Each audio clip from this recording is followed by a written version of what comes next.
Hello साथियों, नमस्कार। गोल breaker के इस यूट्यूब चैनल में आप सभी का स्वागत है। मैं वीके वर्मा आप सभी का स्वागत करता हूं। दोस्तों आज हम जानेंगे जो हमारी रेलवे है, इंडियन रेलवे, इसमें किस किस तरह की ड्यूटीज़ होती हैं मेनली उसके बारे में जानेंगे। और कुछ एक ड्यूटी ऐसे है जिसमें आप 24 आवर्स अपने आप को डेडिकेटेड कर देते हो रेलवे के अंदर। जिस तरह से आप इंडियन आर्मी के अंदर करते हो उसी तरह से दोस्तों आप डेडिकेट हो जाते हो और उसके लिए आप साइन भी कर चुके होते हो। तो चलिए मैं सीधा आपको ले चलता हूँ जो हमारा रिपोर्ट कार्ड है उसके ऊपर। उससे पहले दोस्तों आपसे रिक्वेस्ट है, अगर आप चैनल पर पहली बार विजिट कर रहे हैं तो चैनल को सब्सक्राइब कर लीजिएगा और बेल आइकन को प्रेस कर लीजिएगा। चलिए दोस्तों चलते हैं।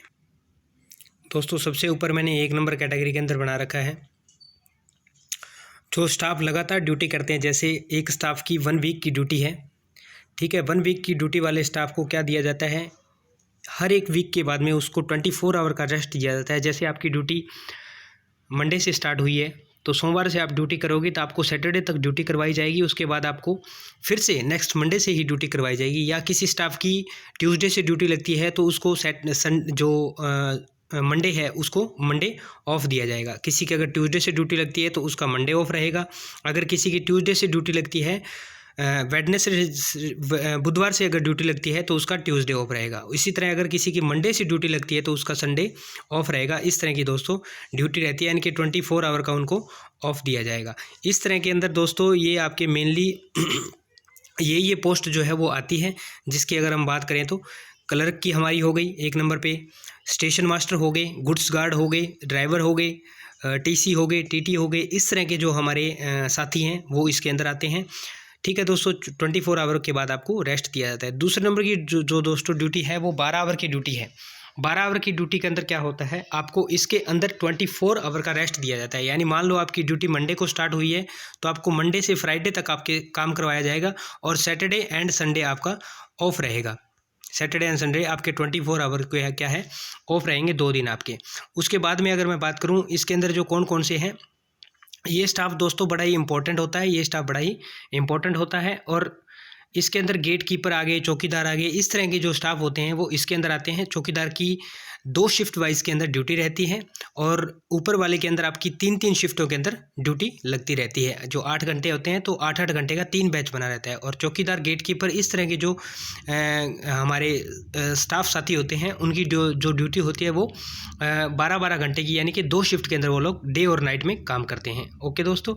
तीसरे नंबर की अगर मैं बात करूँ तो तीसरे नंबर जो बहुत ही सतर्क जॉब है दोस्तों, नीचे मैंने नोट में लिख भी रखा है, ये सबसे सतर्क जॉब है। इसके अंदर बहुत ही आपको सतर्क रहना पड़ता है, ठीक है, सतर्क रहना पड़ता है। और क्या जॉब है इसके अंदर बात करते हैं, जो 6 घंटे की ड्यूटी देते हैं वो लोग बहुत ज़्यादा सतर्क होते हैं। वीकली रेस्ट उनको भी दिया जाता है, वीकली रेस्ट उनको भी दिया जाता है। ये बहुत ज़्यादा सतर्क होते हैं और इनके जो चौकसी वाला कह दें तो सबसे ज़्यादा चौकसी इन्हीं लोगों की रहती है, सबसे ज़्यादा चौकसी इन्हीं लोगों की रहती है। और इनका काम एकदम चौकन्ने रहने का होता है। ये नहीं कि आप ड्यूटी के अंदर कुछ इधर उधर का एक्टिविटीज़ कर रहे हो, इस तरह का कुछ भी नहीं होता। सबसे चौकस स्टाफ होता है और इनको भी रेस्ट दिया जाता है। नेक्स्ट मैं 4th नंबर की बात करूंगा दोस्तों। जो हमारी 4th नंबर की ड्यूटी का टाइप है वो इस तरह का है, जो इमरजेंसी के अंदर स्टाफ हमारा आता है उसके बारे में बात करते हैं। इन स्टाफ की दोस्तों जो मैंने 24 आवर लिख रखा है, उस 24 आवर में ये वाले स्टाफ आते हैं। इनको इमरजेंसी कभी भी कॉल करके बुलाया जा सकता है, इस तरह का स्टाफ होता है। और बुलाया किस स्थिति में जाएगा, जब कोई फेलियर आ जाता है, कहीं पे कोई ब्रेकडाउन आ जाता है और कहीं पे कोई एक्सीडेंट, इस तरह की कोई सिचुएशन आ जाती है तो इन साथी को बुलाया जाता है। और ये साथी हर एक डिपार्टमेंट से होते हैं, ऐसा नहीं किसी विशेष डिपार्टमेंट से होते हैं, ये साथी सभी डिपार्टमेंट से होते हैं और इनको बुलाया जाता है वहाँ ब्रेकडाउन को हल करने के लिए, वहाँ फेलियर को हल करने के लिए। और किसी भी तरह का अगर एक्सीडेंट हमारे पास आ चुका है तो उसको निपटारा करने के लिए इन साथियों को बुलाया जाता है। और ये ड्यूटी में भी रहते हैं और ड्यूटी के बाद अगर इस तरह की कोई सिचुएशन आती है तो इनको बुलाया जाता है। और इस सिचुएशन के अंदर दोस्तों इन लोगों को एक्स्ट्रा जो टाइम है, जिसको हम ओवर टाइम बोल देते हैं, वो एक्स्ट्रा टाइम इन दोस्तों को दिया जाता है और उसके बिहाफ पे इनको एक्स्ट्रा पैसे भी दिए जाते हैं। जिस तरह से हमारे लोको पायलट को दिए जाते हैं। लोको पायलट अगर एक्स्ट्रा ड्यूटी से अपना चल जाता है, जितनी ट्रेन ट्रैवल करता है उसको एक्स्ट्रा पैसे दिए जाते हैं, उसको ट्रैवलिंग अलाउंस भी दिया जाता है और तभी ट्रैवलिंग अलाउंस करके उसकी सैलरी ज़्यादा चली जाती है।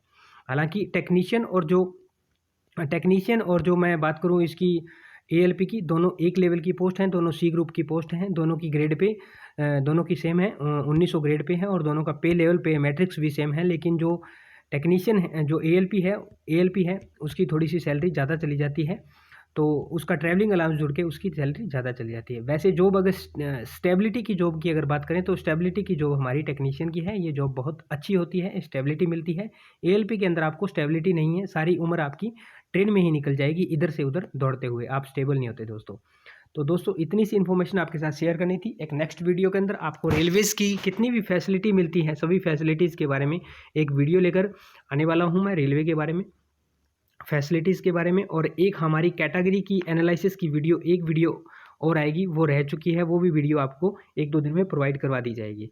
तो दोस्तों आई होप कि वीडियो आपके लिए हेल्पफुल है, आपको जानकारी भी अच्छी लगी होगी। अगर दोस्तों जानकारी अच्छी लगी है तो वीडियो को शेयर कर दें अपने दोस्तों के साथ, और चैनल पर हमारे इसी तरह बने रहिएगा और अपना प्यार हमारे साथ बांटते रहिएगा। थैंक यू दोस्तों, जय हिंद, जय भारत, वंदे मातरम।